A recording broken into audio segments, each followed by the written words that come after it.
Well, good morning and welcome to a Monday.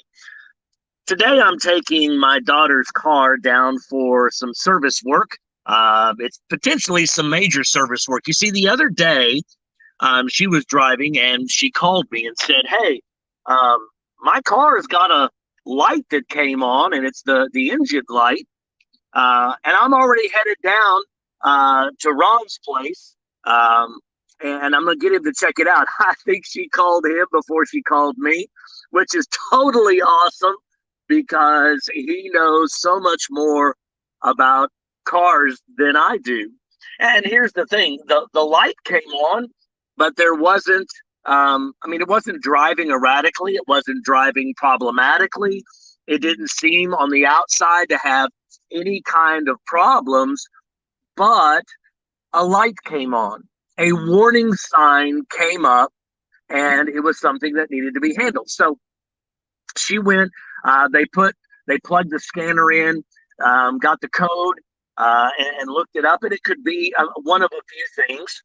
And so it was something that we needed to go to talk to the dealer about in case it was a warranty issue. So we head down uh, I call down to the service department of the dealership, and I said, "Hey, I got this code. It could be this or this. Could you help me?" So we look up the car. They say, "You know what? That's not a part that's on recall," which is what we thought it might have been. It's not a part that's on recall in your particular car. However, what it also could be is something that we have seen fairly, well, not fairly regularly, but we've seen it in your car, and it's likely going to have to replace the whole engine. And I'm like, what? And I said, so does that fall under warranty? And she assured me that it fell under warranty. So I scheduled it. We're headed down here this morning. Why do I tell you this story? I tell you this whole story simply because God has pre-wired our lives, I think, with some warning signs. We have warning signs physically, rapid weight gain, rapid weight loss, could be something problematic. It's a warning sign. You develop an ulcer, it could be a warning sign. We're dealing with COVID.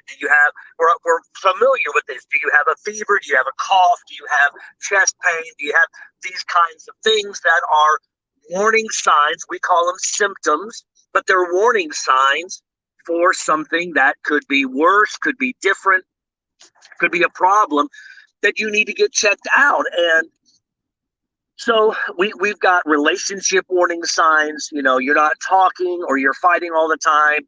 You might even have some school and career warning signs. If you dread every day, you hate every day, you're not, all these kinds of things. There are warning signs if we will pay attention. The difference is they're not always flashing lights on the dashboard of your life that just flash, flash, flash to get your attention.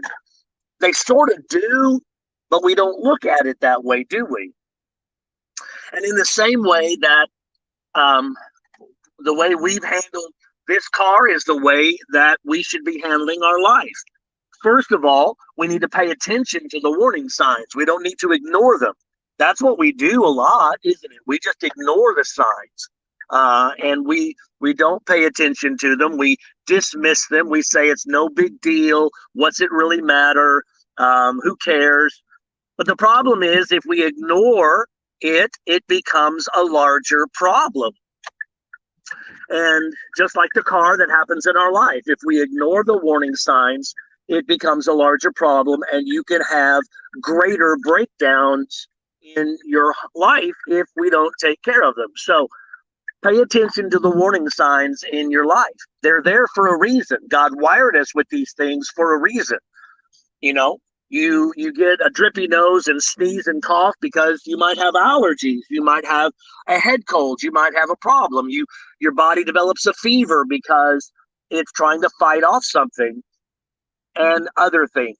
What about your spiritual life? You have no joy. You have no peace. You have no hope. There may be issues there that need to be taken care of, that you need to get somebody to look into it. And that's the second thing.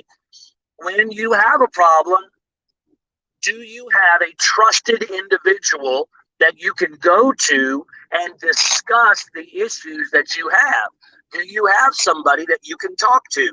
It's very important that you find that somebody, and that somebody's not your Facebook friend group. You need to find a trusted, qualified individual that can, and this is why D groups I think are so great and so wonderful, is because you have some people that you can talk to and you can trust them. But sometimes you might even need a higher qualified mechanic, or somebody that knows a little bit more. Maybe that's a spiritual counselor. Maybe that is a therapist or somebody like that can help you understand the different needs and the things that are going on in your life. And learning to see the signs, learning to react properly to the signs, it's incredibly important. We can't ignore them. They're there for a reason. And there are people that are in our life or around our life that can help us in the process. But we have to be aware of the problem. We have to go get help with the problem and be willing to dig deeper, possibly if we have to go to seek out a professional. And to get somebody that's a proper technician of different things to take care of our lives. This car might have to have a complete engine replacement. Your life might need a complete replacement of some things too. Who do you go to? Do you have somebody that's trusting? Do you have somebody that you trust, that you can say, I can go to them and I can talk with them? There are people in your life that you need to find, or you need to bring into your life, that can help you with those things. So when the warning light comes on, pay attention, seek out some information, seek out some help, find it, take care of it. Otherwise, you run the risk of a greater breakdown or a breakup. And what I want you to experience is a breakthrough. And so I hope that this helps you in wherever you might be, in whatever struggle you might be facing. I hope you guys have a great day. Tomorrow is Talk It Out Tuesday, so submit your questions in the chat box below, or message me, email me, text me if you have questions for Talk It Out Tuesday. We'll see you tomorrow. Have a great day.